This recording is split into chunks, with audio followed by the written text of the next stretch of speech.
Hi అండి. ఇప్పుడు నేను మీకు చూపించేది వచ్చేసి అగ్రికల్చర్ ల్యాండ్ అండి. ఇది లొకేషన్ వచ్చేసి అనంతసాగర్ విలేజ్ వస్తుందండి. పందిలపల్లి విలేజ్ దగ్గరలో ఉంటుంది. ఇది టువర్డ్స్ బోనకల్ రోడ్ అండి.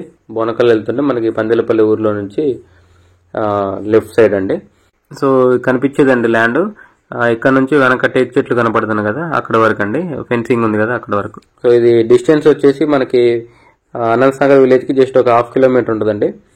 పందిలపల్లి విలేజ్ మెయిన్ రోడ్కి వచ్చేసి గవర్నమెంట్ స్కూల్ దగ్గరికి వచ్చేసి 1 కిలోమీటర్ ఉంటుంది. సో మన కొత్త గ్రీన్ఫీల్డ్ హైవే పడుతుంది కదా, దేవరపల్లి టు సూర్యాపేట రోడ్డు.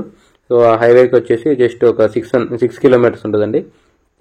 ఖమ్మం పాత బస్ స్టాండ్కి వచ్చేసి 13 కిలోమీటర్స్ ఉంటుందండి.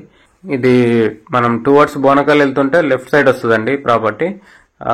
పందిలపల్లి నుంచి అనంతసాగర్ వెళ్ళే రూట్లో రైల్వే ట్రాక్ ఉంటుంది. ఆ రైల్వే ట్రాక్ సబ్వే దాటగానే ఉంటుందండి, సబ్వే పక్కనే వస్తుంది. సో ఇదండి కనిపించేది ల్యాండ్. ఇది టోటల్ వచ్చేసి 2 ఎకరాల 9 గుంటలండి, 2 acres 9 గుంటాస్ ల్యాండ్. సో ఇది మెట్ట ల్యాండ్ అండి. ఒక 30 గుంటాస్ ఏమో వరి పొలం వేశారు, మిగతాది మొత్తం మొక్కజొన్న వేశారండి. మీరు చూడొచ్చు. రైల్వే ట్రాక్ కి ల్యాండ్ కి మధ్యలో డొంక రోడ్డు ఉంటుందండి, కనిపించే రోడ్డు. సో ఈ రోడ్డు వచ్చేసి చింతకాని వెళ్తుందండి, చింతకాని మండలం వెళ్తుంది. సో ఇక్కడ నుంచి జస్ట్ ఒక 3 కిలోమీటర్స్ ఉంటుందండి కనిపించే రోడ్లో వెళ్తే. సో ఈ డొంక రోడ్డు ఫేసింగే ఉంటుందండి ల్యాండ్ అంతా. సో దీనికి తెలంగాణ పాస్బుక్ ఉందండి, రైతు బంధు కూడా వస్తుంది. సో దీని రేట్ వచ్చేసి 55 lakhs చెప్తున్నారండి, 55 లక్షలు చెప్తున్నారు ఎకరం. సో ఇంట్రెస్ట్ ఉన్న వాళ్ళు కాంటాక్ట్ చేయండి, కింద నా కాంటాక్ట్ నెంబర్ ఉంటుంది. వీడియో లైక్ చేయండి, ఛానల్ సబ్స్క్రైబ్ చేయండి. ఇలాంటి వీడియోస్ కోసం మన ఛానల్ని రెగ్యులర్గా ఫాలో అవ్వండి. Thank you.